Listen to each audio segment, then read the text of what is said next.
a lot of independent artists, we would do this whether we getting $1 from it or not. I'm gonna make music whether I get paid or I don't get paid, because it's something that I love to do. Whereas like you said, that mainstream, it's like, we know that music is a form of entertainment.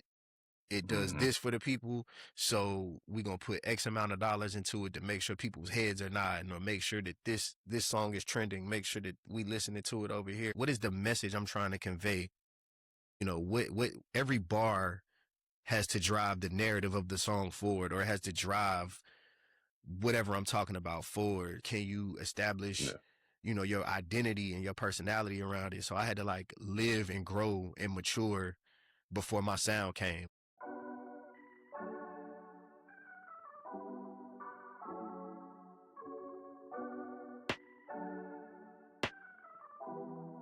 On today's episode 44 of Sculpt N Create, I'm sitting down with recording artist and writer, Julian Argo.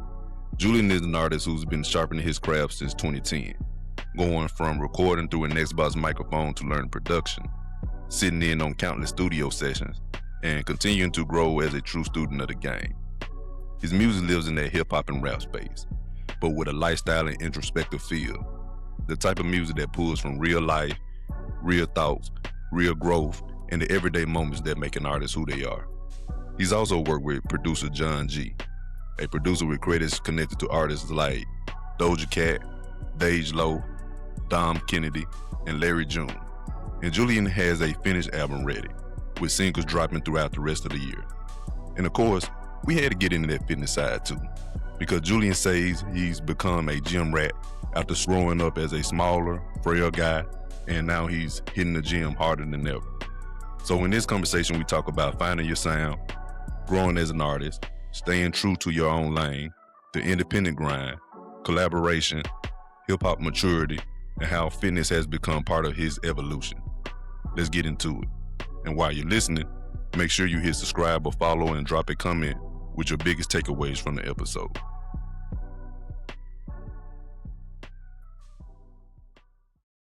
Welcome to Sculpt N Create, where fitness fuels creativity and helping artists, entertainers, and creators on their journey towards physical, personal, and career growth. I'm your host, Trea Da Fit Artist, and who I have with me today is Julian Argo. He's a recording artist and writer. Welcome to the show, Julian. What's going on, man? How are you? Man, I'm doing good, man. How about yourself? Can't complain, man. Can't complain. That's what's up, man. So before we begin, let everybody know where they can find you, listen to your music, maybe you want to book you, the whole nine. So basically just set your links out. Got you. Instagram is Julian_Argo. That's pretty much where you can get at me. Yeah, I'm on all streaming platforms as well under Julian Argo. So, you know, definitely take a listen. But yeah, if you need to get at me, the main way is probably gonna be Instagram at Julian_Argo. Okay, that was up. Y'all check them out. Okay, so let's get into it, Julian. So before we begin, has anybody ever say you kind of sound like Wiz Khalifa? Yeah, I used to get that all the time in high school for sure. Right. Like, you look like them, you sound like them, stuff like that.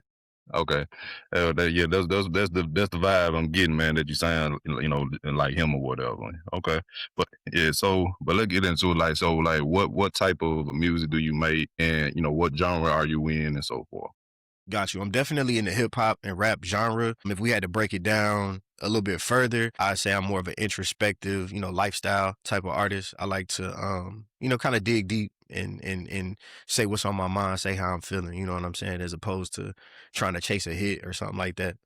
Okay, so yeah, so it's not about the like you said, not about the hits or trying to fit a narrative. It's what you feeling in about a particular topic. So you just being really, in a sense, authentically you, and just being, you know, laying it out there. Yep, for sure. Okay.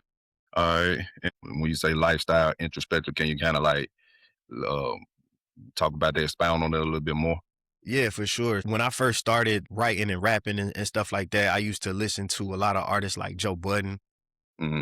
And then like when I really got into making the music, you know, I would call back to like different artists I listened to when I was coming up, like the Fugees, Public Enemy, you know, the names slip me right now, but to get back on topic, just more so like just resonated with people who weren't afraid to kind of like bare their soul on a microphone. Coming from like a poetry background, you typically can say a little bit more about how you're feeling, just being more in tune with, emotional, the emotional side of things, excuse me.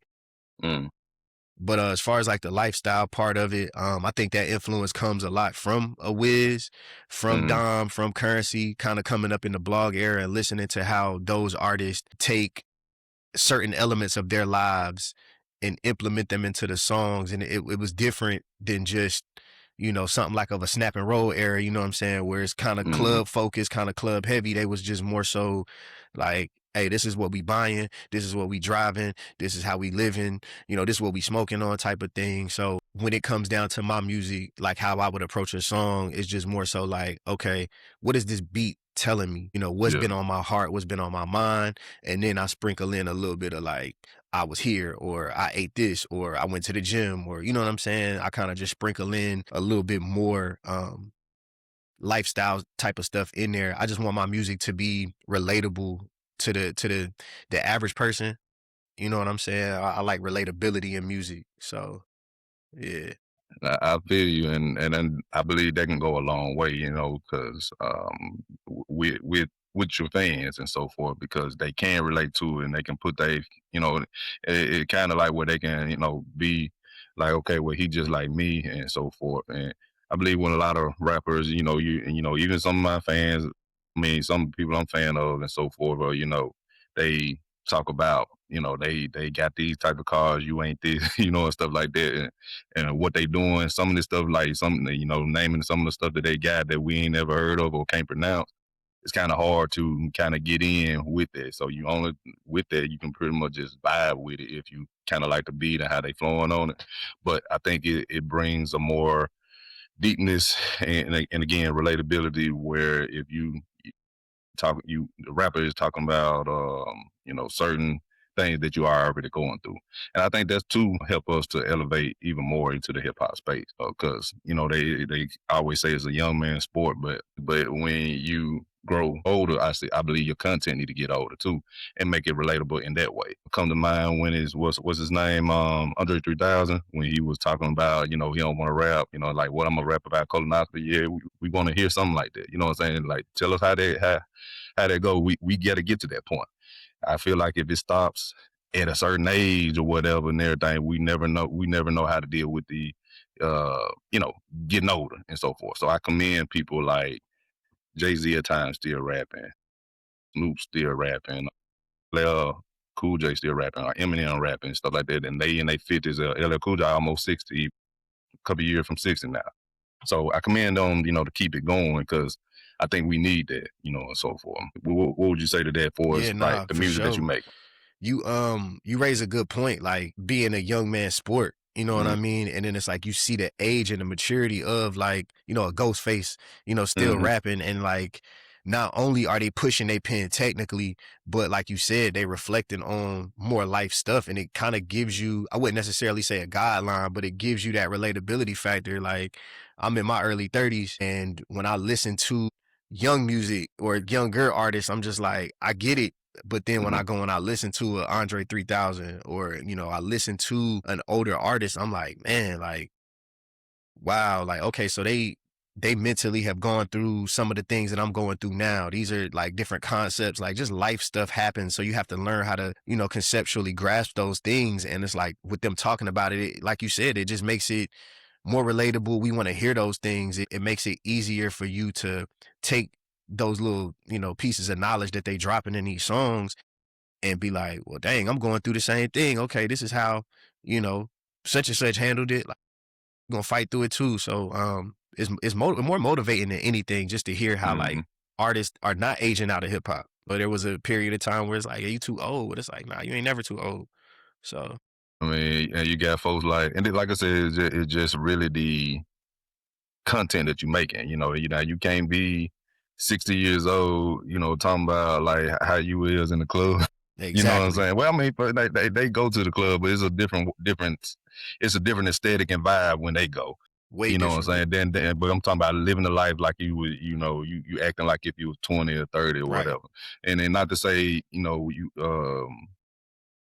that it got to be a certain way you need to act because you're older age, but it's definitely a certain level of responsibility, and viewpoint and everything and movement you should be doing versus somebody in their 20s and 30s and all that stuff like that or whatever. But yeah, so I like that they pushing the envelope in it, and that's that whole the stigmatism of you gotta be you're getting too old. That's slowly fading away, and everything. So yeah, so now for your process when you make your music and so forth, like how do you go into it? Like, do you basically, like, is it something you pre-thinking of, or is you just in the moment and then you write something down of it, or how do you approach your music, being that it's lifestyle and introspective and so. It's a little bit of both. When it comes down to like if I'm making music with somebody or I'm doing like a feature or something like that, Yeah. it's typically kind of in the moment. But like if I'm making an album, typically the concept comes first, and Okay. then I kind of go and live life a little bit, and then make the music. It's something that I'm thinking about, but not thinking in bar form, if that makes sense. Like I'm not thinking of, oh, that's a cold bar, I'm gonna say that. I used Hmm. to write like that. Like if I just think of something cold while I'm driving, I just, jot it Yeah. down real quick. But now it's just more so like if I get a batch of beats, I sit with the beats and I live with the beats. Sometimes it backfires. Sometimes you sit with music too long and you're like, I ain't really feeling that no more. It don't really capture how I'm feeling. It don't really capture the sound that I'm trying to, go for. But typically, if I am doing something like a project, it comes in spurts. It's just like, okay, I might do 3 songs and then I sit with those songs, and then it's like, okay, this is how I can add to it this way. This is how I can add to it. So I do a little bit of everything, but it's all like a puzzle to me. Okay. I treat rap like a puzzle, whether I'm making it in the moment or whether I'm, slow cooking something. Okay. And like, so what would you say, like, the type of, like, I understand lifestyle music, like, but what would be the content in it within that? Like, what sector in that lifestyle are you making, for some music you making and so forth, if that makes sense. Yeah. So mine is just like, hopefully I answer the question, just like, Hmm. just average person type of stuff. Like I wake up, I go to work, Okay. I might drop a bar about driving a box truck. You know what I'm Yeah. saying? I might have a bar Okay. about going to the gym 3 times a week. So Okay. it's I just like it's that. just more so like trying to not necessarily flex like Hmm. my life, but Right. like I try to treat and talk about my life just like, somebody who popping they ish about like, oh, I got this $200,000 car. I got this, da da da da. It's like, nah, I Yeah. pop it. I pop it from a very average standpoint. Like, like Okay. I drive a regular Yeah. car. I got a regular crib, but to Yeah. me, it's a palace. To me, Okay. I got a Bentley outside. You know what I'm Yeah. saying? So I just try to implement as much as I can about myself Hmm. into the music. So it's kind of like symbiotic. You know what I mean? I don't know if that Hmm. answered your question. Yeah, I get you and everything. Then also too, it sounds like it's also like a journal, a public For journal sure. For of your sure. life. Yeah. Yeah. Okay. Yeah. I definitely feel you on that. Then there's levels to that, to everything basically. So like what you were saying, you said feel like you in the palace and so forth and everything. What you with, somebody ain't got that or whatever. So and everything. Then there's another level above that, and there's another level above that. So there's in a sense, how they say balling on a budget or whatever, you just really balling in your zone or your level that you on now, and so forth, so to speak. So I get you on that. Okay, cool. So what would you say for as like, do you have any influences that put that would probably, like, not to say you sound like these people, but who were your, not, I don't want to say idols, but who was Mm-hmm. your influences that you think, or is it the aspect where you have these influences that's in your raps and so forth? Got you. Well, my favorite rapper is Dom Kennedy. So I listen to a lot of Dom Kennedy. I listen to a lot of Wiz Khalifa. I listen to a lot of Currency. Mm, So I would say that just them 3 artists in particular, they kind of dictate. Like I can listen to their music, and even though they are, talking, they, talk on a grand level, and they got whatever they got, to me it's still relatable. To me it still feels like, okay, I'm the man when I listen to their music. So Yeah. I would say those are some of the influences on the lifestyle tip. Just Okay. more so on the bar heavy side of things and the more emotional side of things, I would say somebody like a Joe Budden would probably be, like when you listen to his verses, it's like you can feel what he's going through. You know what I'm saying? And he's not afraid to tell you like, hey, they got my name in the news for X, Y, and Z again, but like this is how I feel about it. You know what I'm saying? Like just more so being able to like go deeper in the journal, kind of like how you were saying there's different tiers to it. So it's like some days I feel like, all right, this is what I'm gonna talk about, and then other days I'm like, all right, let's dig a little bit deeper into my soul and let me figure out who I am. Let me see what my faults are. Let me bear those faults for the audience to hear. You know what I'm saying? Just so they can just see that you're not perfect. Like, you know what I'm saying? Stuff I like that. feel. Okay. Now, Yeah. when you say like bearing your soul, and maybe there's like you going through some kind of pain or hardship or some type of thing like that, do you find like do you have to be in the moment when that happening, or can you go back into memory and then just put it on paper if you say, okay, I want to just talk about this right now, and then go back into that mindset and then put that right, put it on wax, so to speak? Or do you have to be in the moment when that particular thing happened or is happening? It's like that. I typically have to sit back and reflect. If it's something that really bothered me, Mm, normally the beat will pull it out. okay. Normally, you know what I'm saying? Okay. Like if I hear a beat and it's like, man, like this is how that moment in my life sounded. So now I can go and reflect on, I don't know, let's just say a bad relationship with a Yeah. with a lady. Like, okay, this beat makes me feel those feelings that I had when we was going through that rough patch. So Mm, let me write what exactly I okay. was feeling in those moments. So a lot of them come like the more intimate moments. They typically stem from me sitting with my emotions for a while, and then I'm able to kind of reflect on it later. Okay. I got you. Okay. And so like what like you say you've been rapping since 2010, so 16 years now. So what got you into making music and so forth? I've kind of always been a fan of music, hip hop, rock, blues, funk. I just love music. So around high school, I started like writing poetry. Me too. And then one of my homies like kind of just saw the poems and was like, yo, are these raps? And I'm like, nah, they poems. And he was like, you should Yeah. put them to a beat. And then I just started experimenting with it. And then I kind of had just this knack for it and this hunger for it. And, Hmm. being around him, he was an amazing artist. Like, just the way he wrote, the way he thought about things at such a young age, it just made me like this is who I'm competing with. Like these are people that I'm competing with. So my bars gotta be, up to par. There's a certain standard. So it just kind of developed over time. Like, all right, maybe I shouldn't be so focused on bars and maybe I should actually deliver a message. So it kind of went back to those poetic roots of like, yo, what is the message I'm trying to convey? What every bar has to drive the narrative of the song forward, or it has to drive whatever I'm talking about forward. Um, I would say just being a fan of music and then kind of having that battery put in my back when I was in high school, like, yo, you should rap, Yeah.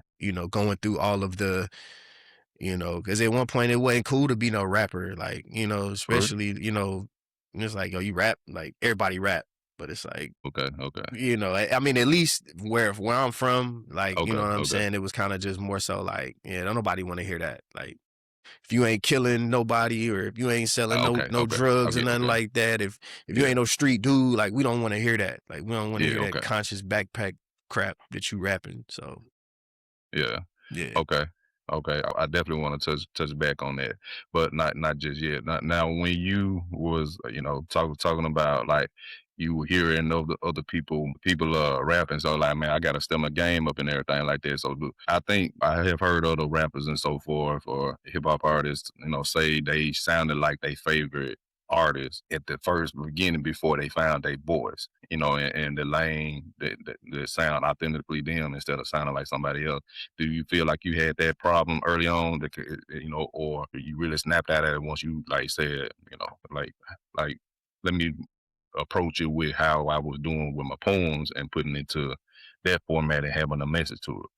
Did it shift quickly for you, or you was, maybe the first few years you was still kind of sounding like whoever else you heard or whatever it is, people you thought you should sound like and so forth? It was more so the latter. You know what I'm saying? Like it was just like, all right, pick a beat off YouTube and write to it. You know what I Okay. mean? And then the more and more I start learning about like different producers and different like, cause that wasn't something I focused on when I was listening to music before I started making it. So I didn't care who made the beat, but then as I start caring more about the production and the production value of songs, I'd be on YouTube rapping to Knife Wonder beats, rapping to Madlib beats, Alchemist beats. And I wasn't trying to force myself to sound like anything. I was just more so like I was trying to be that guy. Like I was trying to be him Yeah. like early on. Okay. Yeah. And I think I kind of overshot. So then I like had to fall back and really like, okay, who do I sound like? Who do I want to sound like? What do I want to sound like? And so I went through a little rough patch of not sounding like anything or anybody at all. And it was just like, okay, so what do I do? Like, how do I experiment and establish my sound? And it took a very, very long time because like, going back to an earlier point, like anybody can rap, everybody can rap, Mm. but Yeah. like, can you build a brand around it? Can you establish, your identity and your personality around it? So I had to like live and grow and mature before my sound came. Like it didn't benefit me to sound like nobody because I would get a lot of comparisons like, oh, you sound like a J. Cole. And it's like, I'm not even Yeah. rapping like J. Okay. Cole. Like y'all not listening. I'm Yeah. just light skinned. Like, you know what I'm Yeah. saying? So stuff like that. Yeah, and I think too that people like want to attach you to some other person, but then at the same time, that kind of I get it on two different sides. It's like as far as a fan listening to music and so forth, we kind of like want to attach it to something that we familiar to say why we like this, and everything or what this sound like. But on the artist side, because I ain't mentioned I'm making music as well, but on the artist side, we don't want to sound like nobody else but us. You know what I'm saying? And I have, heard like when I have told somebody when I was interviewing them, and I said, "You sound like, the song you made." I wasn't telling him he sound just like this artist, but the song that he made put me in the mind of how the style of artist made. I disagree with that. Well, I ain't saying you sound like them. I'm just saying that vibe. That's the kind of, and everything. You totally different from the other songs I heard. It's just, that vibe of the songs I did. And one or two of the songs I heard, it was kind of in that vibe of this particular artist. That's what I was saying. But yeah, like I said, I get it on both sides and so forth. When it is creating, music and so forth, I think that's like very important for artists that they want to be their own person, and everything, and be just for their body of work instead of being compared to somebody else. And I would say that's kind of unfair too as well. Cause you sound like this person. Now you being picked against like is you better than that person or not when you really not trying to compete with that person. And what would you say to that? Yeah, nah, I totally get it. Because I think that's how I felt when it was just like, oh, you sound like J. Cole. Like that's one that I would get a lot. Uh-huh. I've gotten a Wiz comparison before, Hmm. but like I think it strikes a nerve when people compare me to Cole because it's like I don't sound like Brad. Like I don't make music like Brad. Like Hmm. maybe it's the subject matter. Maybe it's just and like how you said, like, Yeah. from a fan perspective or from just an active listener perspective, you want something to compare what you listening to so you can identify. Like, man, that was a great point that you made, by the way. Like you constantly he sound like, do I like this? Like, it's crazy how we making those decisions in our mind subconsciously and we attaching it to, oh, I've heard this before. Oh, this sounds like this. Hmm. So yeah, that was a really, I like that. Yeah, that was a perfect way of putting it. Cause it's like, yeah, you connect them dots. So yeah, for sure. Yeah, like I said, it's definitely something that we do as fans and stuff like that. And I can remember the story is my I come from a musical background, raised in the church and stuff like that. cousins, uncles, mama, my aunties, all of them sing and play instruments and stuff like that. Well, my mama don't, but most of my uncles and cousins, they do and everything. And a cousin of mine, she actually auditioned for. She got a great voice or whatever. She auditioned for American Idol, and they told her she sounds just like everybody else. So she sounded like people that's already out, and everything that what everybody else making. So that's the reason why she didn't further advance, or she didn't even get into on the show. But they said she sounded like everybody else. So that's what I'm saying. So when it's mainstream, I think they be wanting that breakout, I guess, or whatever. Somebody who sound a lot different or whatever. But at the same time, it's just a different, parallel. How or what people looking for and what people hear and so forth is what I'm saying. Nah, for Um, sure. yeah. There's another one come to mind, Designer and Future. When Designer first came out, everybody was saying he sounded like Future. You know what I'm saying? Yeah, yeah. And so and I think that hurted him, you know what I'm saying, in a way. You know what I'm saying? He had to he had a couple hits, so forth. I don't know if you heard, but he reinvented himself and everything. He came out with you heard some music he had came out with. Spitting a whole lot different. It ain't got that rah rah chant style type of flow he was having, but now it's just straight ball, and he sound good, and everything. He keep that lane. I feel like he just he just be him. It'll go a lot further than trying to say you sound like somebody else. Because I'm born in '86, so the people that like when we were growing up and so forth, when you actually was rapping and when the rappers rapping, it was frowned upon to sound like somebody else. You had to be different, and everything. But so nowadays it's like everybody the same and want the same type of music, and they with it being more accessible, the saturation of hearing this particular artist so voice is so prevalent now, and everything, and people want to attach it to it. Like I said again, that's why the fans attached to it. So why do I like this song? Oh, he sound like this.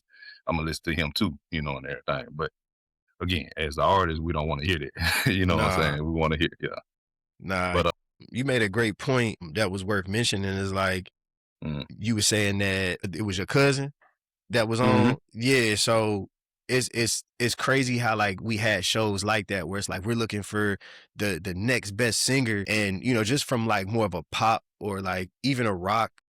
I mean some hip hop songs as well, but it just seems like when it comes down to those genres, what a lot of people don't talk about is like how produced some of these artists are, like these mainstream artists. And like, man, they've got like 5 and 6 writers writing one song. No wonder why it sounds so great and so unique. And, mm, I guess maybe from a vocal or like a tonality standpoint, like maybe they're looking for something unique, but I think that to bring just the average American or whomever onto a singing show or a talent show and then yeah, automatically pitting them against the Billboard Top 100 is kind of right, like it creates that chaos, which is why I feel like you had so many moments on those shows where it's like you watch it for the auditions and then like mm, I keep it real with you. I didn't really watch any American Idol past like them auditions because I wanted to see who was going to say what, how they was going to say it, and how bad or good they were going to sound. And then after that, it was kind of like a blur for me. But there was something else that you had mentioned on the hip hop side of things I wanted to touch on. I think you made a great point about. okay. Well, Designer and Future. Okay, Yes, yes. okay, The whole the designer and future thing, like it's funny, like you said something about like how everything is so saturated and like everybody has access. It's so easy to just go get a mic, or like even if you got a phone, you can record in the band lab. Like you can make a hmm, song on your phone now. So yeah, just the accessibility, like it's crazy how music is almost turning into a factory. You know what I mean? okay, Like it's like you yeah, like you said with Future and Designer, they sounded like uh, there's multiple cases of where it's like this person is a such and such clone. Like hmm, another comparison I could see that the internet has been kind of like putting in my face is her name is Ice Spice, and then the other one is like Sandy something, Stunner Sandy, something like that. okay. And it's New, I like ain't heard of. they both look the same, they both sound the Okay, same, One came out before the other one, but it's just like, it's like this clone type of like, oh, you're not hot no more? Oh, we can go and get such and such that look just like you and sound just like you, and then we can get another hit record out of it. And then, so it's Yeah. just, Yeah, it's that's wild. why I said, yeah, I get what you're saying. Okay, I get what you're saying. Yeah, yeah. When it comes to mainstream, yeah, it is manufactured. They want you to look a certain way, sound a certain way. Okay, this did well when this artist did it, so we and this how that person looked, and this how that mannerism, this the image we gave her or him. So we want to emulate that with this other artist or act, and so forth. And then yeah, so you get those watered down. I ain't gonna say watered down. They might have talent and so forth, but it sounds like you said, nah, it's watered down. How you? Some of it is for sure. Yeah, but yeah, so it's like they definitely trying to keep that trend going, but just with a different face to resurface those hits and stuff like that. Yeah, so yeah, I get you. And then like I said, the fans, they have some kind of a responsibility or accountability toward that too, as well, because they don't. Because like I said, I get it on a business aspect. It's supply and demand. Okay, this is what they want, so we're gonna keep giving you more of what you want. Why would we change it if it's not what you like? You know what I'm saying? Then we ain't making money off that. So I do get that from a business standpoint. But when it comes to art and everything, if everybody sound the same and look the same, then who's this who? So forth, stuff like that. And then that diminished the artist light, and everything, because they just a shadow of the person that came before them, so forth. So yeah, I get what you're saying on that and everything. I don't know. I feel like too, what do you think about this though? I feel like too, with it being mainstream, we for as artists, it's hard for the independent artists to really get that shine separately from the mainstream. Maybe the independent artist goal is to, get mainstream and so forth, but maybe some artists not go. Long as they making enough money, they known enough, they got enough fans and so forth, they ain't got to worry about being mainstream and so forth. But what would you say to, like, do you think it need to be like some separate platform for just independent artists, or and mainstream, they got their own platform? Because it kind of feel like most of the streaming platforms cater to those people anyway. Even though you can put your own stuff on there, they need, on these streaming platforms or whatever. But the people that they shine a light on is the ones you see in mainstream. You know what I'm saying? Nah, for sure. I think that goes back to that access conversation. Okay. Like back in the day, it's like you camp outside a Def Jam with your demo. You know what I Yeah. mean? Or like, so, or like you had to really put in work and get your name buzzing. And I mean, it's kind of the same way now, but just to your point, like with the mainstream, especially with all of everything that you have to do and all of the hoops that you have to jump through as an independent artist, it make it, I wouldn't say make you want to stop, but it's like, all right, I got to post 3-4 times a day on this platform, and this platform. I got to make the music. I got to buy the beats or either make the beats. I got to hire a videographer, either shoot it myself. If I shoot it myself, it's not going to look like this guy over here. If it's not quality, they're not going to look at it. You know what I'm saying? Like, so it's just so many factors as an independent artist, and you have to foot the bill of everything. Like you have to, but I mean, that's what it takes, because that's basically what the label is doing for you. If you signed over here, it's just like a loan. You know what I'm saying? Yeah. Like I'm going to get the loan from the music bank. So like now I can put $100,000 into making this song go viral, because I got 50 kids on this platform dancing to it. I got 100 people over here using it as just a background noise. I got this and that, so it's just so many games that you have to play as an independent artist that kind of dilute the work and the love for it. Yeah. When I was like posting consistently, like I would just go and do acapella videos of like older songs just to kind of like bring people into the fold of like what I have going on. And it's frustrating to like post that stuff and then they get like 3 likes. You know what I'm saying? But then, as a lot of independent artists, we would do this whether we getting a dollar from it or not. Like I'm going to make music whether I get paid or I don't get paid, because it's something that I love to do. Whereas like you said, that mainstream, it's like we know that music is a form of entertainment. it does this for the people, so we gonna put X amount of dollars into it to make sure people's heads are nodding, or make sure that this song is trending, make sure that we listening to it over here. Like, man, you don't hear none of this new stuff while you shopping at the grocery store, or like when you go into Walmart, you don't hear none of this new rah-rah, like, you know what I'm saying? So it's just like, that it goes back to that factory conversation. It's like here today, gone tomorrow. It's now with the access and with how big the machine is, it's like it's a million one-hit wonders, and we giving them all a voice, and then we ain't never gonna hear from them again. Whereas like the independent artist has grinded and grinded for years and years, and then they like, now y'all want to listen. Oh, okay, cool. It's almost like Big Crit. You know what I'm saying? Like Big Crit I had that in mind. I just didn't say it, but yeah, go ahead. Big Crit is like an amazing lyricist, an amazing producer, grind. Nobody ever like really be looking his way. But I'm pretty sure he cool because he eating. Like it's Big Crit. Like Crit could drop an album tomorrow, I'm gonna listen to it because it's Crit. Yeah. But as far as like one of these other, like I can't even, I don't want to trash nobody's name, but like not checking for like a young nudie or something like that. Like not to just call him out, but just like that's the first name I could think of. Like I'm not about to go and run and jump to go and listen to that. You know what I'm saying? Yeah. Like it's here today, going I tomorrow. feel you. Yeah, I feel you. And then like I said, I was definitely thinking of a Big Crit. With that said, since you brought him up, with that said, I know he actually signed a mainstream deal, and then he said something about that all the staff had left and they had got a whole new staff, and that staff didn't really know what to do with him. So he, they kind of dropped him, or he left, one of the two.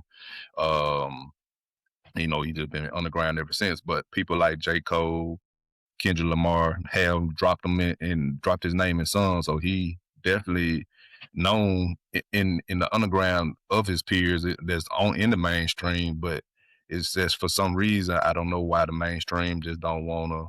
I mean, he might be good now though. He probably don't want to do mainstream, but it just for some reason they just don't want to give him that shine that I believe he rightfully deserves, and so forth. Yeah, nah, for sure. And sometimes I hate to say it this way, but like you need that guy that's just like, I wouldn't say in the background, but he in the underground, like Crit. Like you need a Crit in to drive hip hop forward, because like you said, people in the mainstream got their eyes on them. There's certain people that look to see what the small guy is doing. So you need certain independent artists that's really curating the sound and really dictating what's next, even though they may not have that large of a platform, or like people not really like the masses are not looking at them. But it's people in the industry that just like, man, how does he do it every time? Like every single time he comes up with something new. Like we take his style, we take his music, we take this, we take that, but he just continues to reinvent himself. Like how does he do that? Like, so we need those energy sources, or we need them orbs of artists that are just like, I'm gonna do me regardless of what you say. I'm gonna do me regardless if I sell 1,000,000 records or not. And y'all still gonna come to me at the end of the day for the sauce. Y'all still gonna want my cadence. Y'all gonna want my pockets. Y'all gonna want my flows. Y'all gonna want my beats. Y'all can't do it how I do it though. So I think that there's a lot of independent artists underground like that, and that mainstream be biting it all the time. Yeah, that too, and then suppressing them. So, comes to mind when they said Drake and Extentacion, kind of like, he got a song for him and kind of stole the flow, the whole, allegedly. I don't want to say it like that. I don't, but and kind of suppress X, but X still happened to become a star and so forth out of it. But my thing is though, when we hear all these mainstream acts, there's only so many of them, and everything. When you think about it, it's ain't a whole lot of people just mainstream. There's so many more people that are underground. And my thing is, once you don't heard all the people that mainstream, they ain't got no music coming out and so forth. My favorite artist, Ludacris, I'm thinking he coming out with something, but he haven't produced nothing in a long time. He came out with another single though, or whatever, and everything. He said he got that fire again to really want to make something. But like say something like that is what I'm saying. when they not your favorite artist not producing anything no more, and then you don't, and some of the other stuff you don't heard all other artists make music, you kind of get like what's out there, you know what I'm saying? But you don't know what's out there because you at the underground artists are not pushed to you. So that's what I was going to my initial question is like, how do the independent artists get they shine? Don't necessarily have to be mainstream, but how do they get they shine where they can be heard on a level playing field as a person who is mainstream? Do they need their own platform? Because it was a platform I was on. I was listening to music. I haven't like made no record anything yet to put anything on there, but it was strictly for independent artists, where the fans that like those artists and everything, they can patronize them and everything, and it'll in a way. So it was like a it was like it was just matching them up together with the fans with their artists or whatever, and then you can hear new people that you can probably be fan of and so forth. I forgot what it was, but Neil was like trying to be a spokesman or something for it, but I forgot the name of it. But anyway, I think it was Loom. That's what it's called. LUM. If you ever heard of that, you Yeah, remember that? yeah. I've heard of that. Yeah. Yeah, for sure. That what it was. But yeah, but what do you think about that? Like what would you say to that? I think we need more mentorship because music is one of those things. It's just like any other facet of business.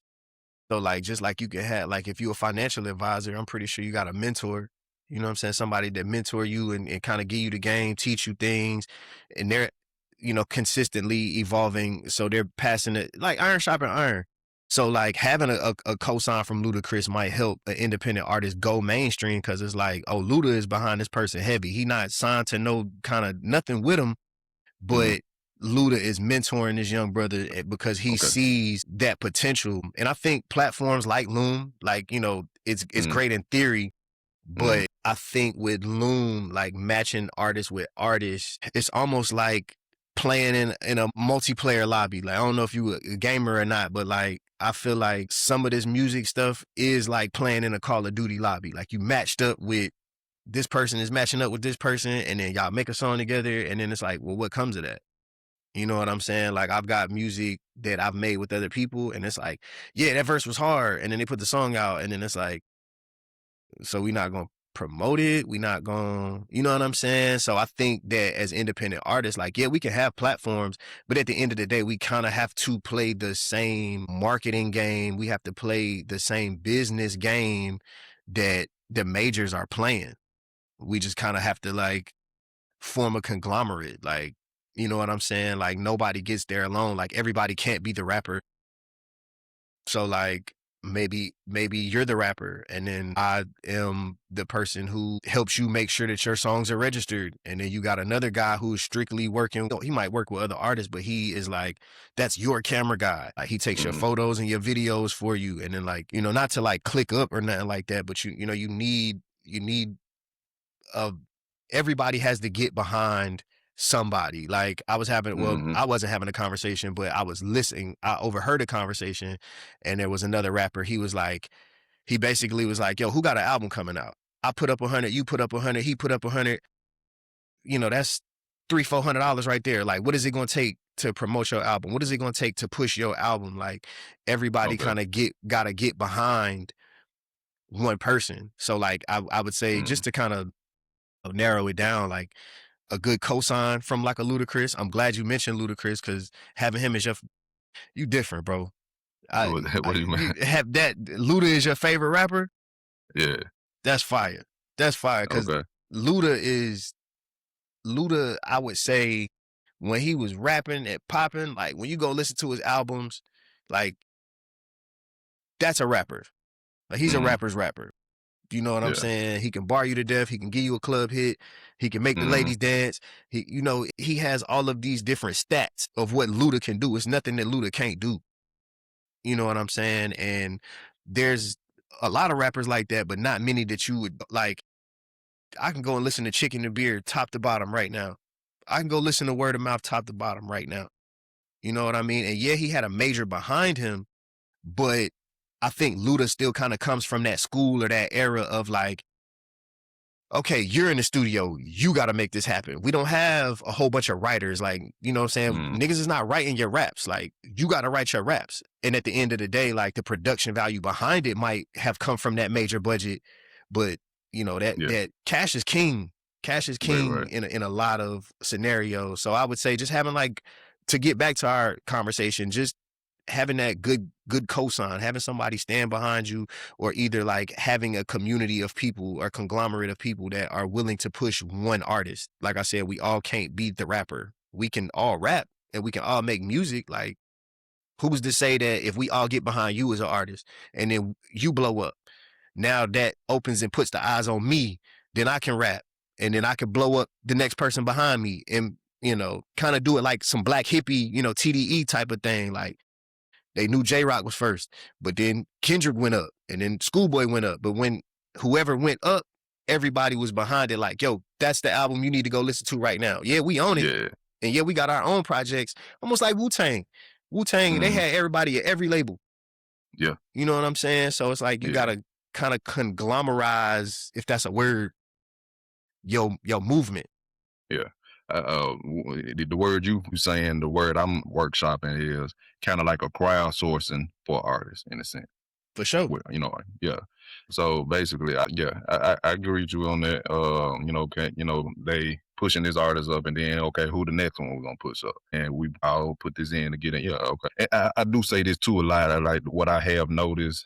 You know, I'm still on I'm still working my way in, but I have noticed like some certain artists or whatever, they don't like to network or collab a lot outside of making music together, but they don't network or collab a lot, like where I got to rub elbows with this person. You never know who this person got connections ties to, how this person can help you and elevate you, and y'all elevating each other in some kind of way, you know, and everything. I think it's more so, especially when it comes to hip hop, you know, we so individual, you know what I'm saying? It's like we competitive, you know, and everything like that or whatever.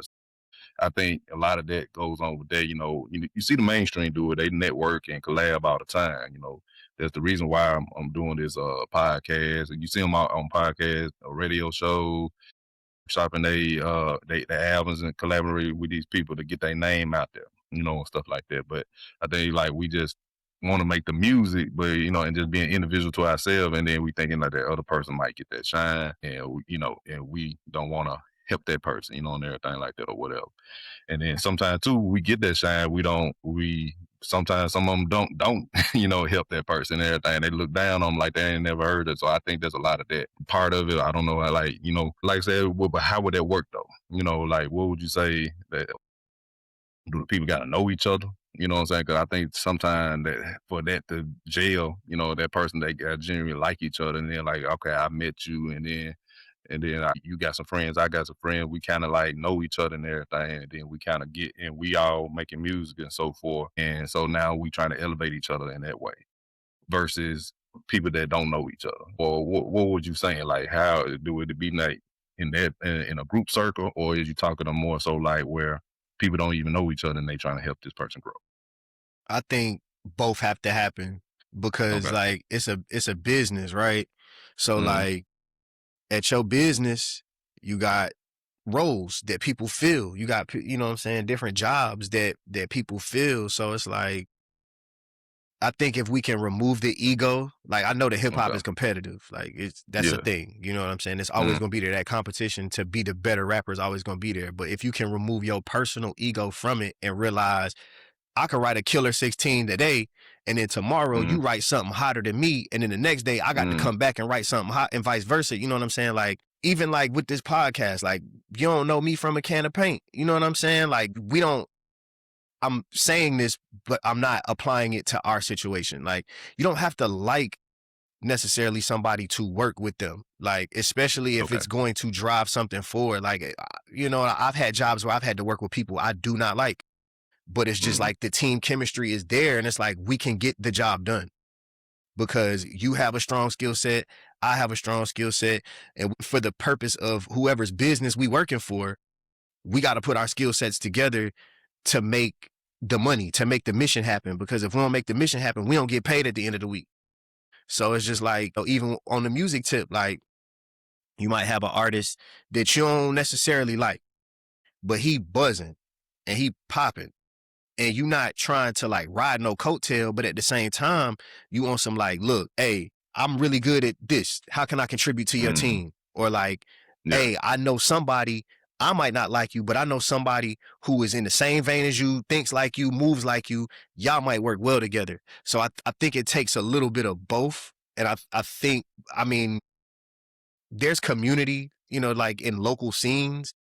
But I think that going back to the saturation conversation, anytime I talk to somebody, it's just like, oh, I rap, or oh, I make music, or oh, I do this. Like, I've run across so many Instagram profiles where people, they have paid ads, and not to shade them, but their music don't sound like they've put time into the craft. It don't sound like they have developed as an individual. It just sounds like, oh, during the pandemic, I learned how to record myself, so I'm a rapper now, and I'm gonna rap over this little bebop beat. Like, not to kill Yeah. nobody's dreams, but sometimes you got to understand, like, if you can't cook, don't be a chef. You know what I'm saying? So I think it's just about kind of having that situational awareness, Mm-hmm. and being able to fill a different role. Maybe you got to work the merch table. Maybe you're not the rapper.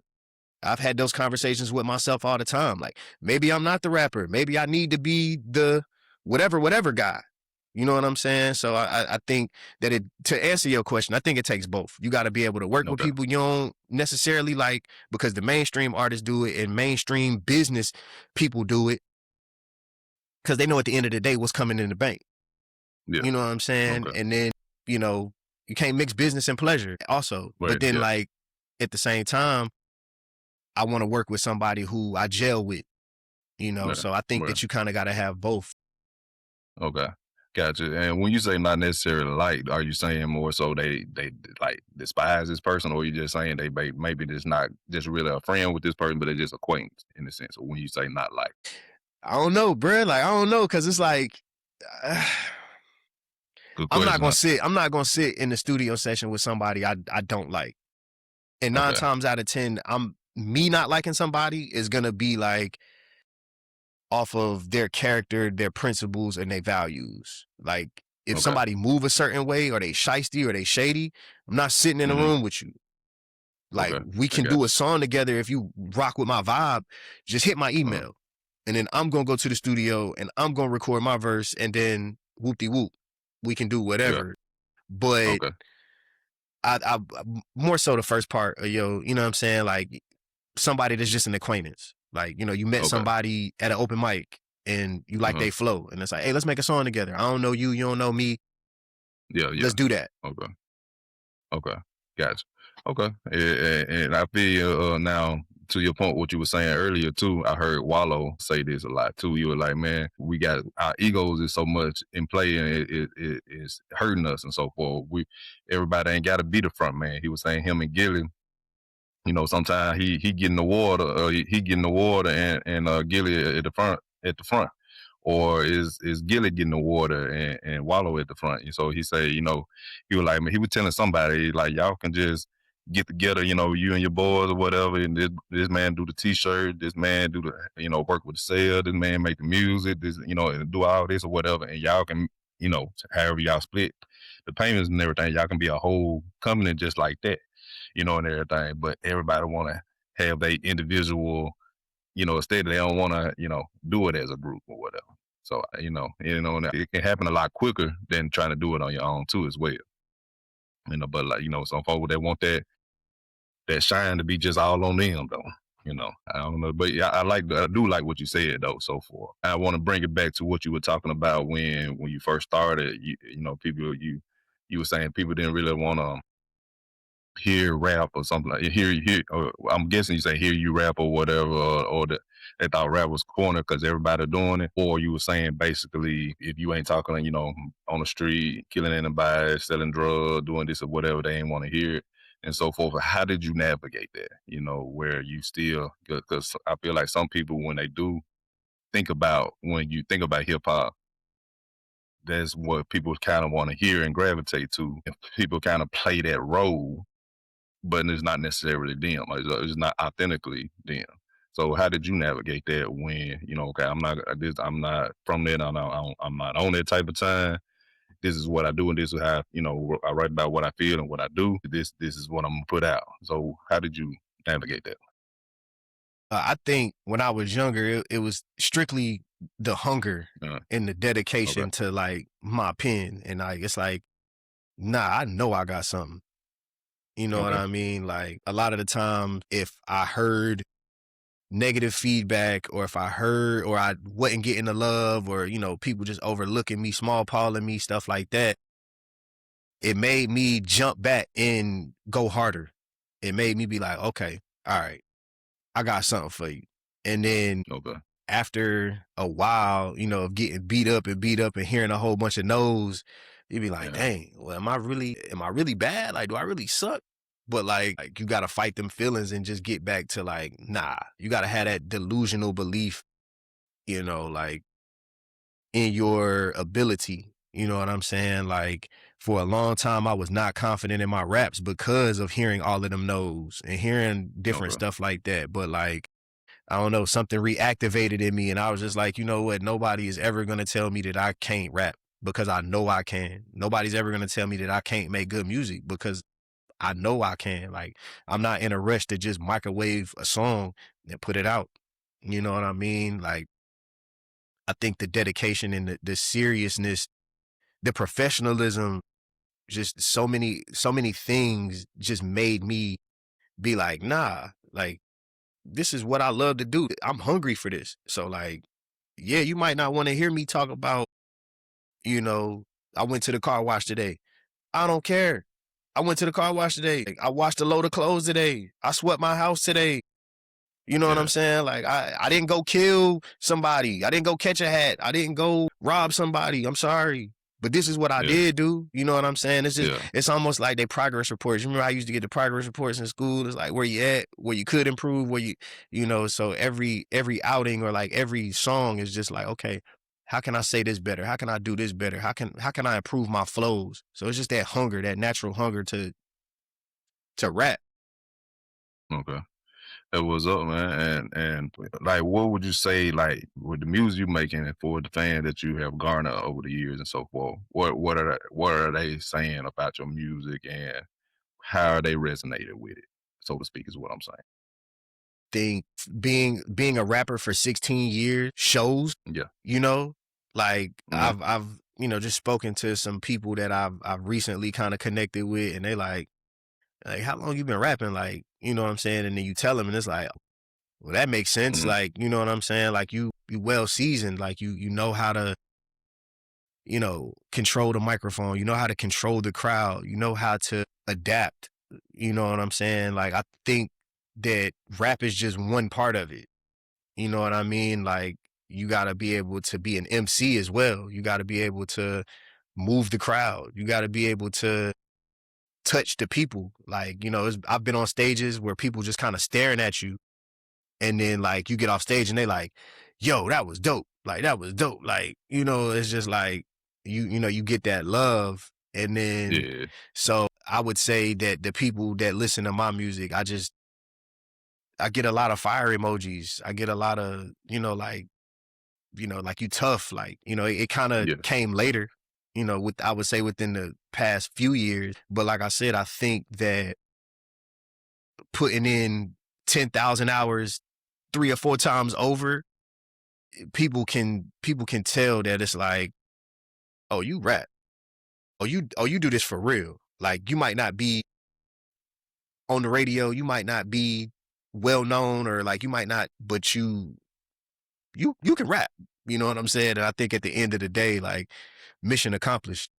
You know what I'm Yeah. saying? Because that's Okay. that's all it was when I first started was my homeboy saying, "Hey, you should rap." And so it's like, Mm. nigga, I did it. You know what I'm saying? Like, Yeah. here we go. Like the Right. goal has Right. already been accomplished. So now everything Yeah. else Yeah. is just like, I do it for the love. I do it. I do Oh this yeah. because I love it. Yeah. Yeah, definitely. And like, and I didn't say I skimmed though some of the songs that I did here. I didn't get a chance to like delve into your music before the interview, but from what I heard now, when you had said that you said South Carolina, right? I'm from North Carolina. No, North Carolina. Okay, yeah. I didn't get North Carolina. It sounded like how you rap, and it sounded like you from up north or something Dang. or whatever. So you know, and everything. Like, have you ever gotten that description or whatever about your music? Maybe once or twice. I've gotten to Cali a Okay. lot more. Like I've gotten like West Coast a Okay. lot more, but I don't sound like I Cali. don't, I Yeah, but don't go ahead. yeah, I don't never, I ain't resonated with that. But I've New York, that sound like it might be more so in my pocket because I listen to a lot of New York artists like Jadakiss, Styles P, people like that. They kind of really help shape my earlier bars and my earlier stuff as well. Yeah. And then I guess maybe too, you from the east, even though you in the south, you from you're on the east side, you know, and everything too as well. That might, yeah, yeah. So that might be that too. And piggyback on what you had said earlier, you know, so that definitely with you over the years and everything have paid off. And as you stated, you know, they say, oh yeah, you can rap, you look seasoned, how you carry the crowd and stuff like that. As you and that segues to me asking this, like you towards your achievement, you have some, you know, accolades for us working with producer John G, or people like Doja Cat, Dage Loaf, and Dom Kennedy and Larry June. Talk about that. Like, how was those experiences and working with those, you know, people and being in the room, especially with these people being mainstream? And you know, go ahead. Just to clarify, John G has worked with these people, so he got records Oh, with these okay, people. okay, But okay, okay, I would love to work with any of those names mentioned.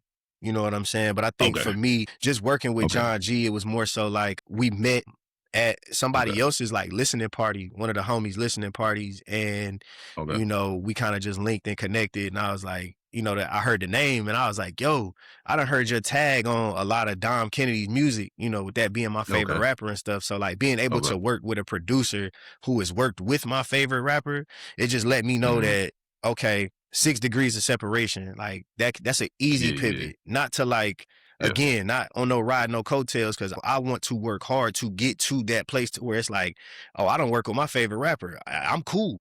I Mm-hmm. don't need nothing else from this music thing.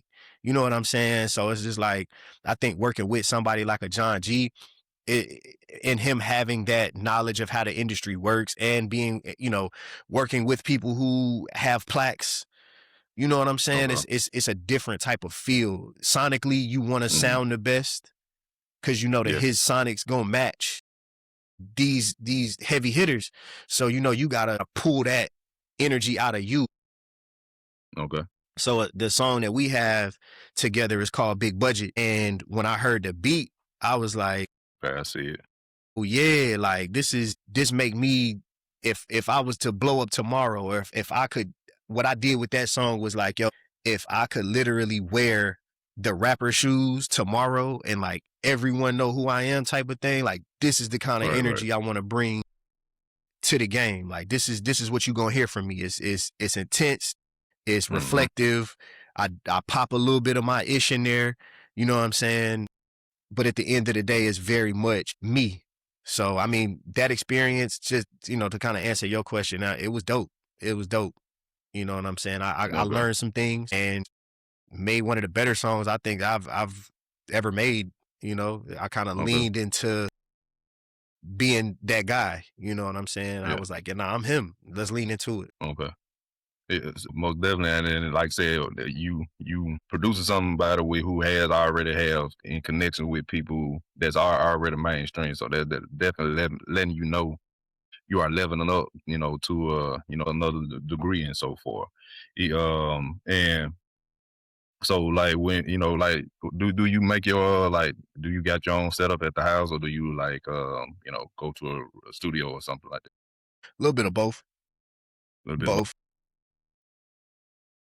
Even like back in the day when I was like first starting, I had ways, but like I always recorded myself. I always felt the most comfortable, just me, a pen and a pad and a beat. Like that's kind of like, so I've always kind of recorded myself. I prefer to record mm, myself, but I'm mm, learning that like the studio is just different as far as like sound yeah, treatment, as far as like not having to press all of the buttons. You can just be like, hey, yo, yeah, let me do that again, or take me back, or you know what I'm saying? Like, yeah, all right, I'm gonna do the ad libs. Like, it's a different workflow. I think that yeah, after recording myself for so many years, it's like, all right, nah, like it's studio time. Like, gotta go yeah, to the yeah. studio. Okay. That's how my approach is to it when once I start recording. I like, cause I know it's a learning curve, and it take a while to in me trying to record myself and everything. I have done it, like certain apps and stuff like that, but just to like for a rough draft to see how I sound. But I don't know what I don't know, and the engineer gonna know, okay, you might need to say it this way, or let's do it, put this in there, this, that, stuff like that. And whatever, however they to bring out that sound. And I like, once I learned, maybe I could do it later on, having in my own setup or whatever. But right now, trying to just learn like that on the fly, it'll take a long time, especially with the other stuff that I got going on. So, and the reason why I asked that, because you was saying about John G, you said that was the best track you probably you ever did. So I'm assuming that was like in the studio versus it was at home. There's a fair assumption. That one got recorded at the crib. But But it okay, went cool. through like 7 or 8 drafts. Like it went through Okay. having the verses, having the hook. Okay, I'm gonna put this part over here. I'm gonna say this over here. I'm gonna do that. Like I had to like get into the mind of a producer. And kind of to parking lot that real quick, you mentioned something about like the engineer saying like, yo, you should say it this way or you should try it this way. I think we need more of that. Like I think a lot of studios are kind of just like that money grab. Like you come in here and you pay your time and you just do whatever you want. And then it's like, but like, nah, we need more engineers that are going to be like, hey, try it this way or take that word out because the sentence is too, or the bar is too long, or like, hey, this sounds good right here, but let's move that over here. You know what I'm saying? I know that take more money and I know that take more time and stuff like that, but I think we need more engineers that are, if you know you an engineer, like push the artist, produce the artist, like make sure that the artist is getting they 120, 250, whatever they paid for the studio session, make sure they getting that. I know it's not a lot on the monetary side, but you want that artist to feel like, damn, oh, I went to the studio and not just like I recorded this at such and such. You know what I'm saying? Like, so I think more engineers should take time to help kind of like, we need artist development. I'm a proponent of that. I'm gonna always preach that. We need more artist development. You know what I'm saying? But nah, Big Budget got recorded at the crib. Went through a couple drafts, but finally locked it in. It's like, nah, I like how this sound. So Okay. Yeah. Okay. All right. That was up, man. Out there's, I know that it's a different dynamic. And I'm glad that you stated it that way too as well. And so let's talk about what's next, man. I see you say you got an album finished. I think the last album, well, I'm on my Apple podcast. The last album you came out with was 2023, so 3 years ago with Faces. So is it another? So you got another album on the horizon? That's correct? All right, and as well as dropping, you said dropping some singles throughout the rest of the year. I'm open to doing features. Okay, and we'll talk about that part too. But yeah, so like talk about the album. Like, do you have the name of the album yet? Yeah, I've man, it's been done. I'm doing the thing as an artist where like you sit with the music and then you debate if the music is good. Then you know what I'm saying. I don't want to rush this because it really was supposed to come out earlier this year. Especially being an independent artist, you have that control. Like I can drop it tomorrow. Most definitely. But I want everything to feel like an album. Like when I did Faces, it felt like I was making an album. I worked with one producer, shout out Michael White, but the new album, it feels like an album. I just want to make sure that everything is copacetic. You know what I'm saying? I'm a huge like stickler is like making sure that the album sound perfect. I've got singles and EPs that I've dropped in the meantime, in between time with, in between Faces and everything, but they don't have to feel complete. They can be open-ended. They can be up for debate. They can be up for, it's like a book. Like you can read a book and say that the book ain't good. You know what I mean? But them albums, I want people to get to the back cover of that book and be like, man, I got to read this again. Like, you know what I'm saying? So the album is done. It's called TLX Music. Like I said, TLX Music. So it's like, it's kind of like a play on like my vehicle, the car I drive and stuff like that. But I wanted to make music to where like I could throw this album on when I get in the car and listen to it and it sound like somebody I would listen to, and I get so lost in the music that it's like, oh, that's me rapping.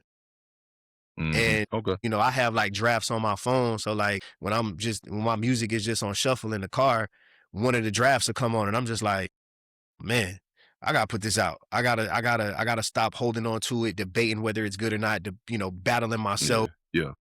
and just do it. You know, because the Yeah. cover is shot, the back cover is done. You know, Uh-huh. I wanna do some physical stuff as far as like having Mm, some physical copies at mm, release. So everything okay. is done. It's just gotta get out of here, man. Yeah.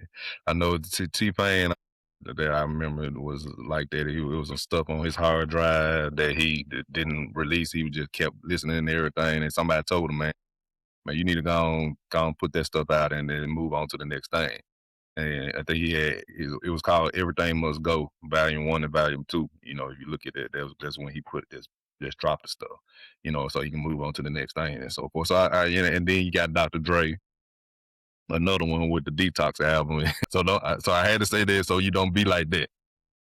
I'm glad you said that, man. Like, yeah, that's how it feels at this point. It's like, yeah, you ever go put the album out, or you just go detox Yeah, us? Yeah, for sure. yeah.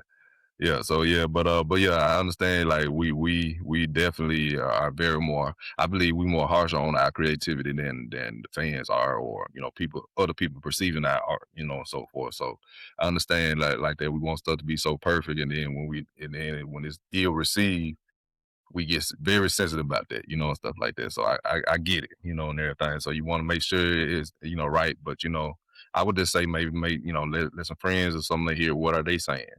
And, you know, or, you know, if they like your type of music that is, or like what are people around you saying, or play it for somebody who you don't even know you know, and everything. So what this sound like to you.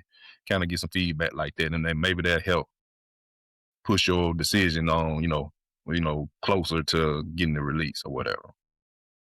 Yeah. So, but yeah. So, but like, what was your like? What is it? You said TLX. So, what is this album about? And like, what was your approach to it? You know, from top to bottom. I wanted to, I wanted to be reflective, like normal. I wanted to just be able to Hmm. reflect on like certain life stuff, but I wanted to simplify it, and I wanted to focus more on songwriting and like Okay. not just rapping to make a rap Okay. song. Like I wanted it to, you know, kind of like how we were saying earlier in the conversation, like I want every bar to drive the narrative, or I want every Hmm. bar to kind of push the song forward, and then that song pushes the album forward. So I focused a lot on just making the music. And Yeah. then Yeah. there was a period of time where it's like, okay, let's arrange it.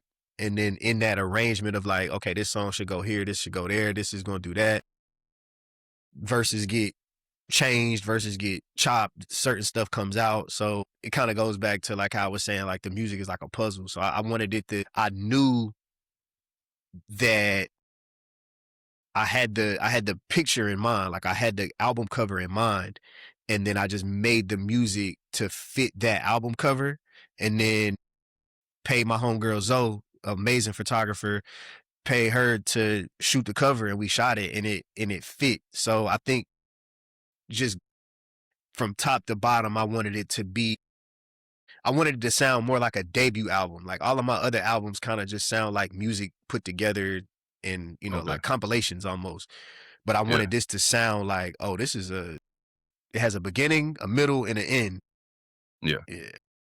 Yeah, so yeah, now, not to I'm gonna say this. So not to preface you like J Cole, but I heard J Cole say that one time before with his album. Like he was saying. So I forgot what album he said. What he said, this album actually feel like a top to bottom type album. He said other albums he did, he pieced a couple of songs together and everything here and made that album and pushed it out, and everything like it was just a collection of songs and you just put it out as an album. He said, but this one actually was like curated and thought through how it was supposed to start and how it was supposed to end and everything like that. So that's the only part I'm hearing, when I hear, you say that or whatever. But now for it sounded like J. Cole, no, or whatever. But that process of what you're saying, yeah, that sounded like what he was going through. Them just saying that might be just an artist thing, every artist go through or whatever. So my question is like what type of content is in this TLX music or album? Is it heartbreak? What kind of content, people to be able to expect from this album is what I'm saying. You're gonna hear reflections about my past, like just growing up in Charlotte, Okay. maturing as a man for Okay. sure on the intimate relationship side, and then just like the friendship side, because like friends can break our hearts too. You know what I'm saying? Like they change on you. It's just, so it's a lot of different concepts that I wanted to attack with this album, but ultimately I just Okay. wanted it to be like, not like a life update, but somewhat like a life update. It's just like, okay, I've talked about all of these things in the past, but here are Okay.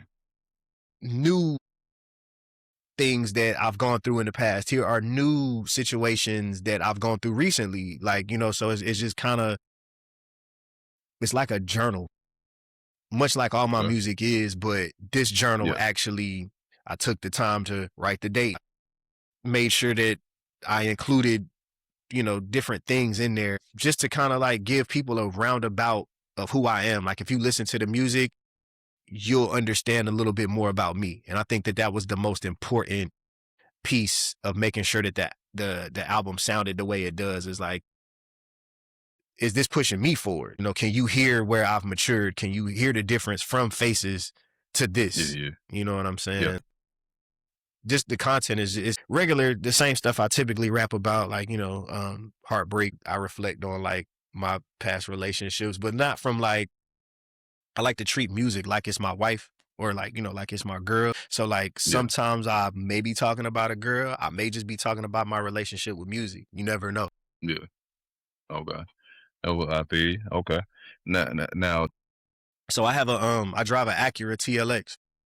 Oh, okay. So Okay. it's just All right. this is the Okay. music I want to listen to in the car. I wanted to make Okay. something Okay. that where it's like, I put this on and it's like, dang, this sound like a road trip. This sound like something I could put on in Yeah. the car. Yeah. Yeah. All right. Cause like when you said that, cause when you said TLA, like I kind of figured you was talking about a car. Cause I was like, when you hear Kendrick GNX, Word. that's exactly what That's exactly what when you listen to his music. Me and my cousin were talking about. He said, "Yeah, it was cool, but not like his other bodies of work or whatever, and everything." I said, "Well, yeah, I believe he was just more so doing that for the fans because they say they want to hear certain other music than what he been putting out." Fact. And I said, "Really, what it is feel like to me is just riding music." Yeah. And everything like that. Yeah. So that was the whole, and you get why he called it GNX, and everything. Mm-hmm. Yeah. Okay. Now that fits And perfect.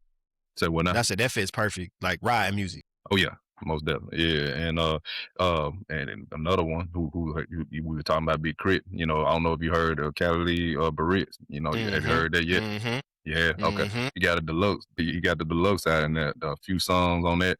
The deluxe version.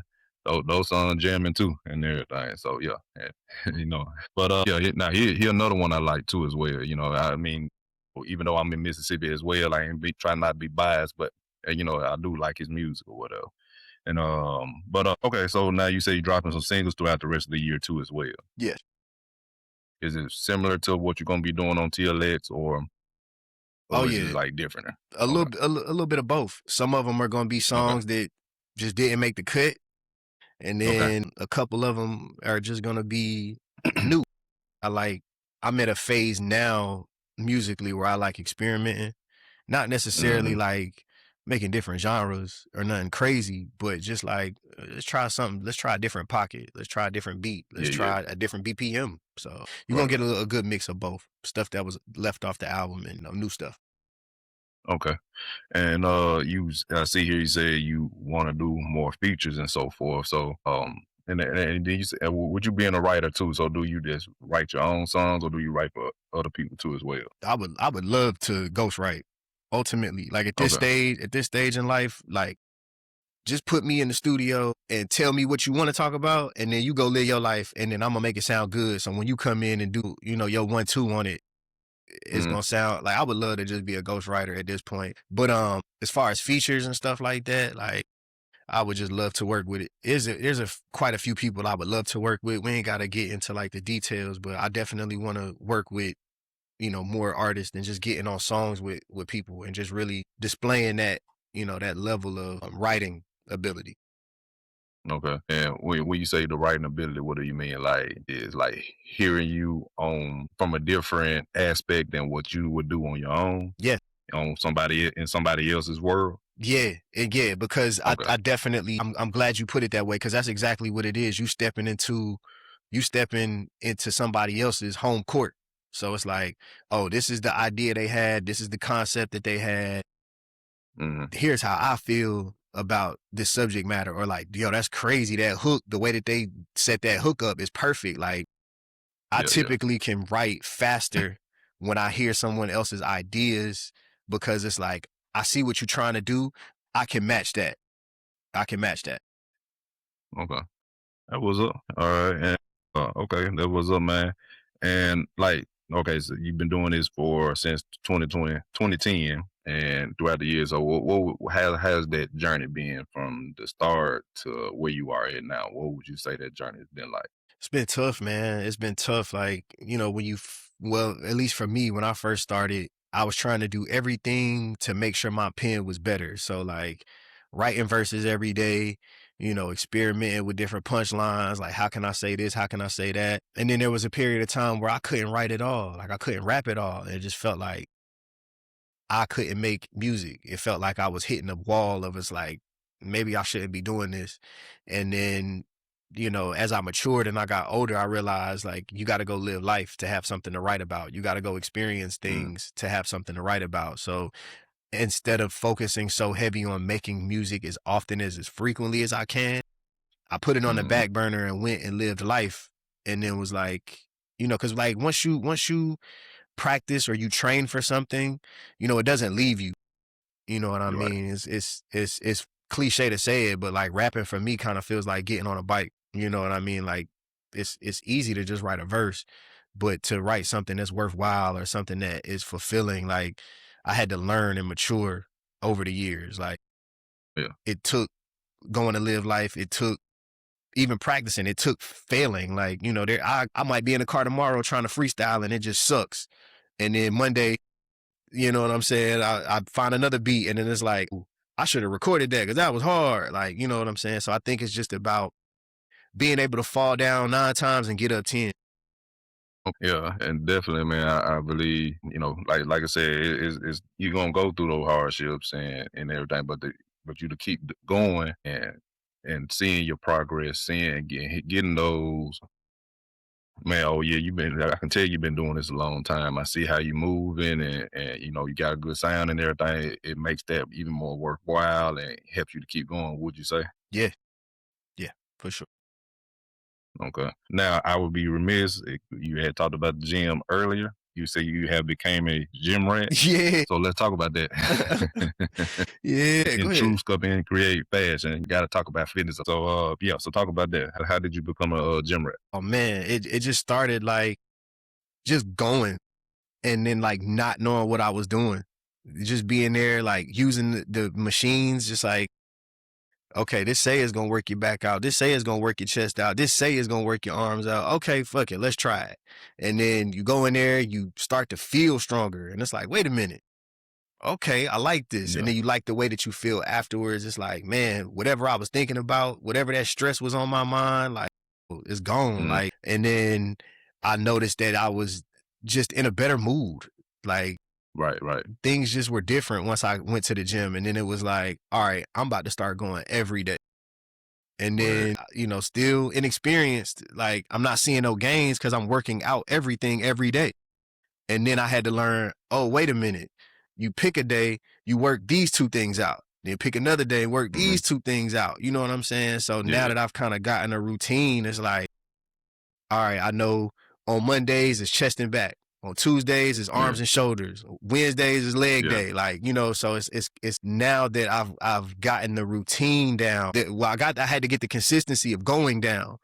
And now that I've Yeah, got yeah. a more intentional routine, it's, man, I love it, man. When I miss a day, I Yeah. be mad. I'm not the biggest dude in the uh gym. yeah, you I don't you've been lift the taking. heaviest, but just going and being able to lift what I can lift and not lift from my ego, Hmm. it's taught me Right, to right. live life and walk from the things that I can do and not walk and talk and live from an ego. If that makes sense. Right, right. Oh yeah, and definitely, a lot of folks think when you come in the gym, it is a few people in there that do ego lift and everything. I had that humble beginning when I was doing it too. You know what I'm saying? I seen somebody living there like I'm bigger than that person, so I know I can lift that. Got right up under there and everything. Went with the chest press. Boom. Woof. Went all the way down to my chair. Like I'm trying to. So I learned very early with me working out that you can't ego lift, and that you just don't really know what level that person is in, different genetics, how long they've been doing it for, and all that stuff like that. So you just can't really go off that because sometimes the biggest person can't lift certain amount of weight than a person smaller than that person. It's crazy. Not that you got those outliers now. They're not the norm, but you do have those outliers like that or whatever. But yeah, and I like what you're saying that once you got into it, you got addicted because that's how it happened with me. You start seeing results, start seeing, liking how it was alleviating your stress. And even though, so I think that's important for people to hear the other benefits of working out or being fit or whatever, instead of just the aesthetics of everything. Like, how do you feel and do it make you feel better, and everything? Do it make you move better and stuff like that? Think about that as an accomplishment other than what you see on the scale or what you look at in the mirror, Exactly. and so forth. And that would keep you back going back in too as well. And also too, I want to like, how did that help you with your music and making your music and your career and everything? For us working out, how does that help you in that aspect? It takes the pressure off a little bit, as far as like if I go to the gym and I'm just having one of them days where like, man, I'm tired, I can't lift. Like, man, I was able to lift this yesterday, the other day or whatever. Like, why I can't do it today? Like, it kind of took that pressure off to be so focused on being super duper strong and just being Mm-hmm. like, okay, mobility, functionality, so I kind of applied them same concepts to the music. It's like, okay, I didn't make a song today. Okay, Okay. what did I do for my music? Did I go and I listen Okay. back to a demo? Did I go Yeah. and handle something on the admin side of things? Did I I promote like something that. today? Did I, you know what I'm saying? Like, what are some other ways that I can lift instead of trying to, hit my Mac? So Okay. I I kind like of, that.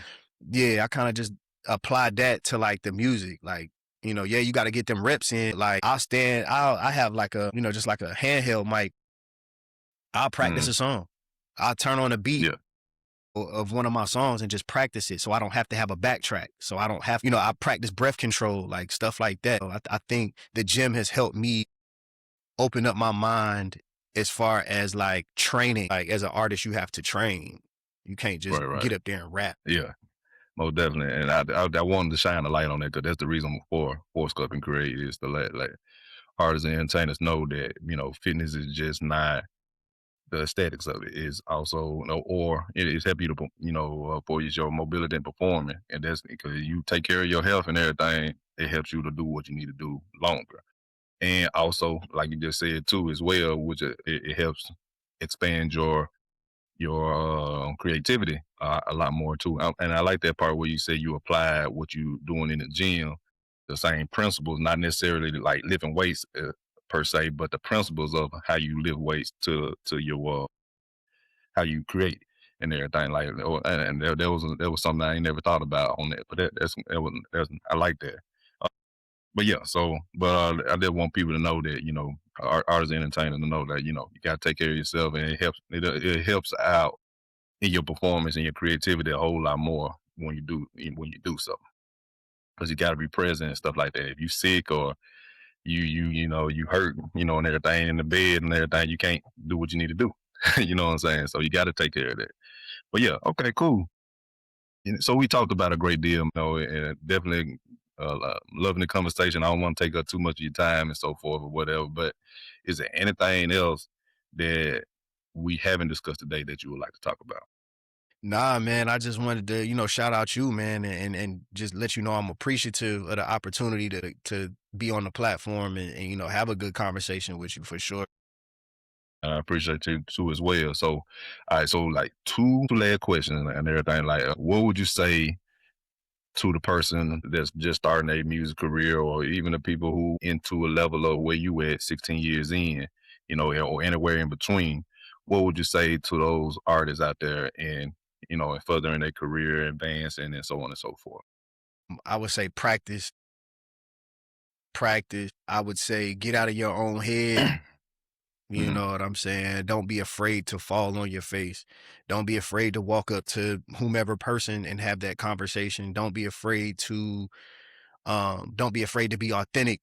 Don't be afraid to share your truth on records. You know what I'm saying? Whatever that Okay. truth is.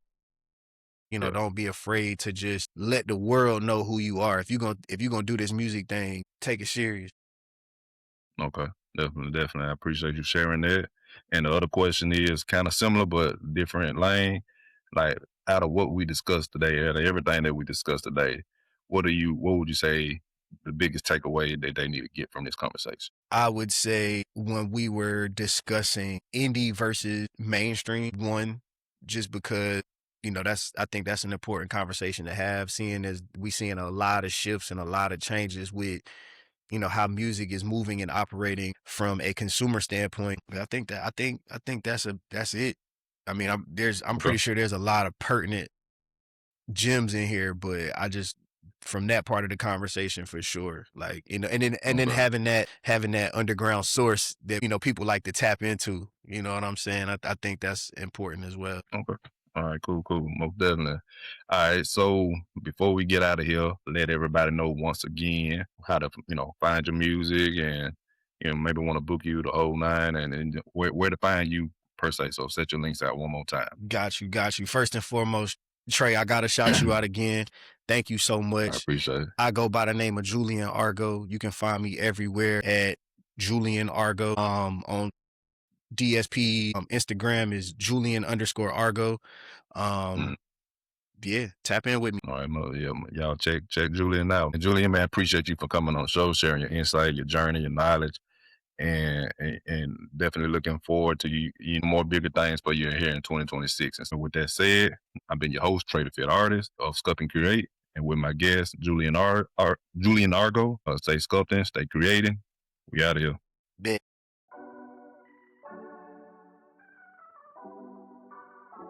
Thank you for tuning in to this episode.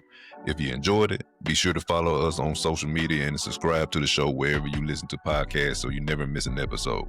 If you're looking for fitness coaching to help you reach your goals, want to join our animated network for fitness, guidance, collaborations, networking, and community, or are interested in being a guest on the show, check out the links in the description. Stay creative, stay fit, and we'll holler at you next time.